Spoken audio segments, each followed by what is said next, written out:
Hanggang kailan nga ba tayo magmamahal? Hanggang kailan mananatili yung saya sa mga pusong pinagtagpo ng tadhana na sana hindi na lang magwakas?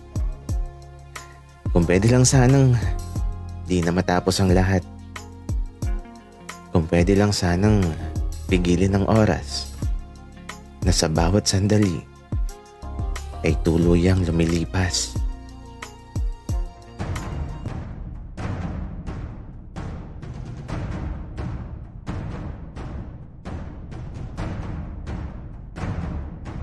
Kaibigan, huwag mong kalimutan mag-subscribe sa aming channel at huwag din kalimutan i-click ang notification bell at subscribe button. Subscribe na!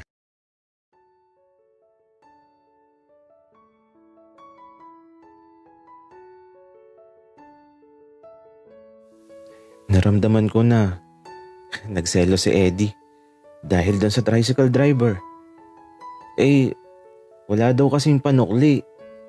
Kaya sabi ko, sa kanya na lang yung sukli. Tapos ayun, nagpasalamat siya at tinapik yung balikat ko. Wala naman sa akin yung bagay na yun. Kaya lang si Eddie, nagagalit ata. At para mawala yung galit niya, inaya ko siyang maligo sa banyo. Sabay kami para masaya. At habang naliligo, sinasabunan ako ni Eddie sa buong katawan ko. Hindi na ako nahihiya. Wala na din naman akong itatago sa kanya. Nakita na niya ang lahat. Francis, ayoko nang maulit yun ha. Ayokong may humahawak na iba sa'yo. Eddie, ano ka ba? Nagpasalamat lang yung tao. Walang ibig sabihin yun. Okay, pero Francis, gawin na natin dito. Ang alin, Eddie? Yung gagawin sana natin sa bundok. Di natuloy, di ba? Kaya dito na lang natin gawin. Eddie, ano ka ba? Umayos ka nga. Huwag muna ngayon. Hindi pa ako handa. Kailan ka pa magiging handa, Francis? Basta, Eddie. Sasabihin ko na lang sa'yo kung kailan. At saka, ikaw ang guwapo mo talaga, Eddie, kapag walang suot. Ay, naku, Francis. Binobola mo lang ako. Kumain ka na nga muna ng hotdog habang naliligo tayo. Kaya ito, dahil masunurin naman ako, wala na masyadong kaartihan. Kumain na ako kaagad. At nung matapos na, tinapos na din namin ang pagligo. Kaya lang, paglabas namin sa banyo, si Aling Yoli, ayun, nakaupo sa sala habang kumakain ng rambutan.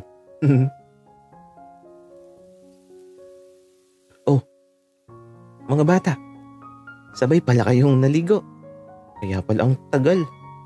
Pero mas maganda yan para makatipid tayo sa tubig.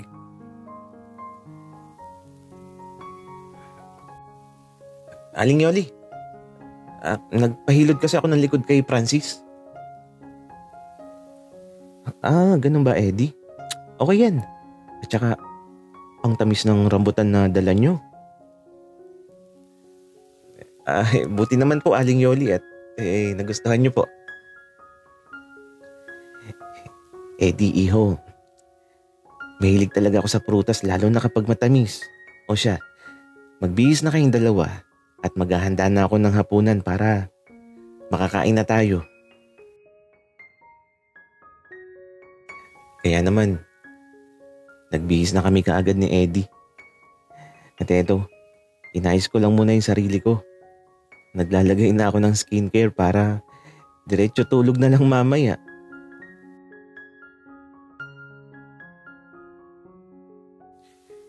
Francis, ano ba yan? Bakit ba nagpapaganda ka pa? Gabi na. Di ano ka ba? Skincare ko to. Para fresh ako bukas pagkagising ko. Okay, sabi mo eh. Pero Francis, lalabas na ako. Bilisan mo nang magpaganda dyan. Susunod na lang ako, Eddie. Wika ko naman.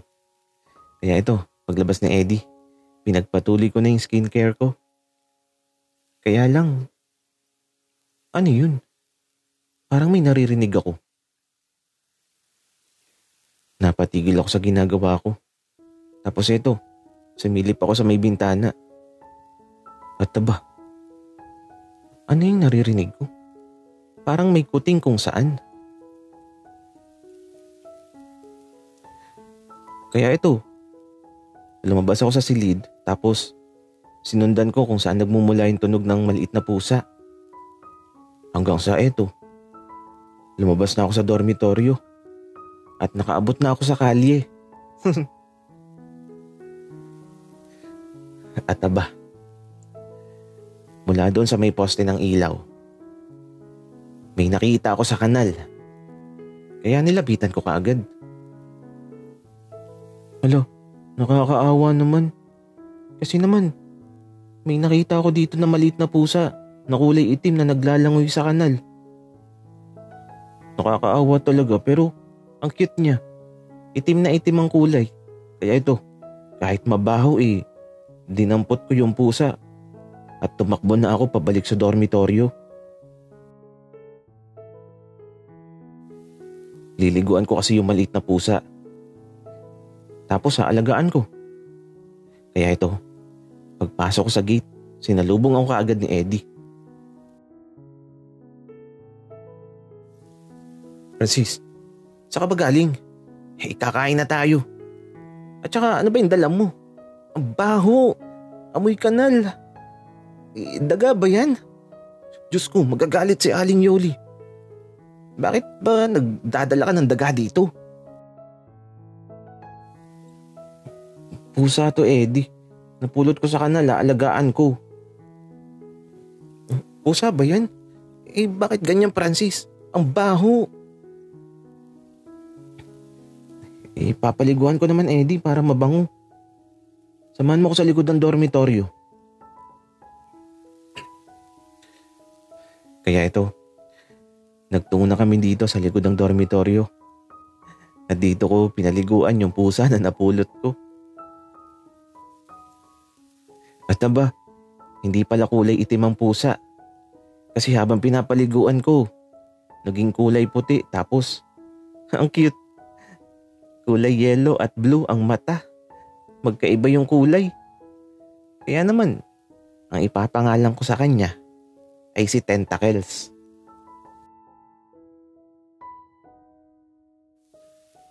Francis, ang cute. Akin na lang, ako na lang mag-aalaga. Eddie, akala ko ba mabaho? Francis, okay na lang. Dali na. Ang cute pala ng pusa na yan. Eddie, ganito na lang. Ikaw ang tatay at ako ang nanay. At ang pusang tong anak natin. Siya si Tentacles. Gusto ko yan, Francis. May anak na kagad tayo. Pero bakit Tentacles? Ano yan, pusit? Basta Eddie. Naisip ko lang. Paano si Pinky? Anak ko din yung Francis. Anak din natin, Eddie. Si Pinky ang panganay. Sige. Tara na, Francis. Patuyuin mo na yan si Tentacles at pakainin natin. Kaya ito, bumalik na kami sa loob ng dormitoryo at pinatuyo na namin si Tentacles. Matabo, si Eddie.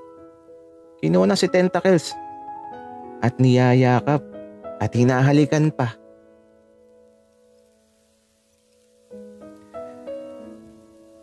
Mahilig pala talaga sa pusa si Eddie. Ang cute niya pagmasdan. Siguro, mukhang pusa ako. Kasi ganun din si Eddie sa akin. Hinahalikan ako lagi at niyayakap ako.